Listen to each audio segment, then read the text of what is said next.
News One Express. விவசாயிகள் கடன் தள்ளுபடியில் தமிழக அரசின் அறிவிப்பிற்கு கண்டனம் தெரிவித்தும் தேர்தல் அறிக்கையில் தெரிவித்தபடி முழுமையான தள்ளுபடி அறிவிக்க வலியுறுத்தியும் தமிழ்நாடு விவசாயிகள் பாதுகாப்பு சங்கம் சார்பில் நூற்றுக்கணக்கான விவசாயிகள் மயிலாடுதுறையில் கண்டன ஆர்ப்பாட்டத்தில் ஈடுபட்டனர். தமிழக முதலமைச்சர் ஜோசப் விஜய் விவசாயிகளின் கூட்டுறவு கடன் தள்ளுபடி குறித்து அறிவிப்பு வெளியிட்டிருந்தார். சிறு குறு விவசாயிகள் என்று வகைப்படுத்தி தள்ளுபடி அறிவித்திருந்தார். இதற்கு விவசாயிகள் மத்தியில் கடும் எதிர்ப்பு நிலவுகிறது. தேர்தல் அறிக்கையில் 5 ஏக்கருக்கு உட்பட்ட விவசாயிகள் அனைவருக்கும் முழு தள்ளுபடி என்று அறிவித்துவிட்டு தற்போதைய தள்ளுபடி விவசாயிகளை ஏமாற்றும் செயல் என்று கண்டனம் தெரிவித்துள்ள விவசாயிகள் தொடர் போராட்டங்களில் ஈடுபட்டு வருகின்றனர். அதன் ஒரு பகுதியாக மயிலாடுதுறையில் தமிழ்நாடு விவசாயிகள் பாதுகாப்பு சங்கம் மற்றும் அனைத்து விவசாயிகள் கூட்டாட்டம் அமைப்பு சார்பில் கண்டன ஆர்ப்பாட்டம் நடைபெற்றது. பேருந்து நிலையம் அருகே நடைபெற்ற ஆர்ப்பாட்டத்தில் ஏராளமான விவசாயிகள் பங்கேற்று தமிழக அரசை கண்டித்து கண்டன கோஷங்களை எழுப்பினர். பயிர்க்கடன் அறிவிப்பு மோசடியான ஒன்று என தெரிவித்துள்ள விவசாயிகள் இந்த அறிவிப்பை வாபஸ் பெற வேண்டும் என்று கோரிக்கை விடுத்துள்ளனர்.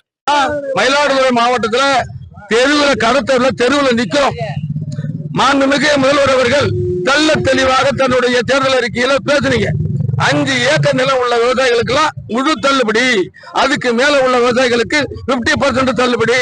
நான் திமுக காரன் மாறி உள்ஒதுக்கீடு பண்ணி விவசாயிகளை ஏமாத்த மாட்டேன், அடுத்த பிறவியிலும் விவசாயியா பிறக்கணும்னு ஆசைப்படுறேன், அதனால விவசாயிகளுக்கு கண்டிப்பா கடனை தள்ளுபடி பண்ணுவேன்னு சொன்னீங்க.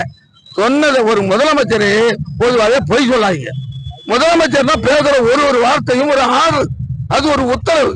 இதை எல்லா முதலமைச்சரும் கண்டிப்பா தெரிஞ்சுக்கணும். நீங்க ஒரு முதலமைச்சரா வந்திருக்கீங்க, சத்திய பிரமாணம் எடுத்து பதவி எடுத்துக்கிட்டு மிகப்பெரிய பொய்ய சொல்றீங்க. விவசாயிகள் ரொம்ப வேதனைப்படுறோம். இந்த நிலைமை ரொம்ப மோசமா போய் நிற்கும். தயவு செய்து நீங்க கொடுத்த அறிக்கையை திரும்ப பெற வேண்டும். மறுபரிசீலனை பண்ணுங்க. உடனடியா முழு கடனையும் தள்ளுபடி பண்ணுங்க. நாங்க விவசாயிகள் கவலைப்படுற மாதிரி இல்ல, உங்களை நாங்க நம்புறோம்.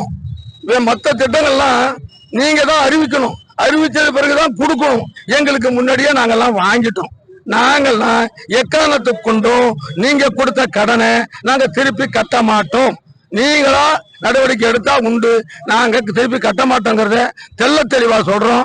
விவசாய பொருளுக்கு எந்த பொருளுக்குமே நிரந்தரமான விலை கிடையாது, விலை நிர்ணயம் கிடையாது. அப்படி நாங்க ஒரு வருஷம் செத்து பொழிச்சுக்கிட்டு இருக்கோம்.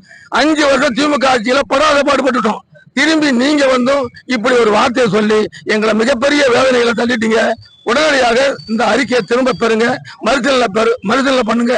நல்ல ஒரு அறிவிப்பீங்கன்னு நாங்க நம்புறோம். செய்திகளை உடனுக்குடன் தெரிந்து கொள்ள லைக் பண்ணுங்க, ஷேர் பண்ணுங்க, சப்ஸ்கிரைப் பண்ணுங்க, மறக்காம கமெண்ட் பண்ணுங்க.